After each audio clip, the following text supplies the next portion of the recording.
Alright, so one of the things you have to know is how to graph the parent function. So the parent function for A is an absolute value graph. So you got to make sure you know that it's at 0, 0, negative 1, 1, negative 2, 2, negative 3, 3, 1, 1, 2, 2, 3, 3. So this is the graph in blue for the absolute value of x. Whenever you have something outside the function, not in the function, that's going to be a vertical shift, and it's going to be shifting down 1. So I'm going to take each blue dot and shift it down 1, and this is in my green. So this is what the graph of the absolute value of x minus 1 should look like. Alright, the second one here. We need to do our parent function, which is an x squared graph. So that's a U shape, 0, 0, 1, 1, 2, 4, negative 1, 1, negative 2, 4. So just make sure you memorize the points for each of those parent functions.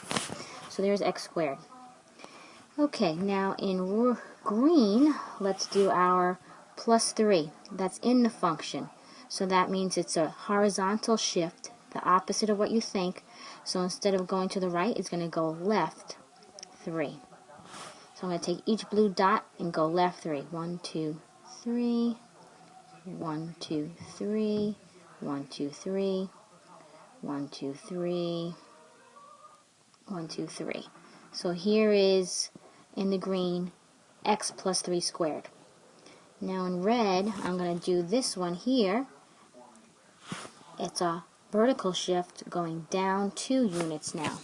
So now I'm going to take the green and I'm going to go down 2 units. So down 2, down 2, down 2, down 2, down 2. So here's what the graph looks like for when it's shifted down 2. Okay, so the negative now here means that it's going to be reflected in the x-axis. So I am going to pretend that this is my new x-axis here, and I'm going to reflect it in the x-axis. So this point's going to stay where it's at. That point there in red is going to go down to here, 1 unit up and 1 unit below. This one's reflected in the x-axis, and the other one, 1, 2, 3, 4, 1, 2, 3, 4, right about there. So this is what your final graph should look like that I have in the black marker.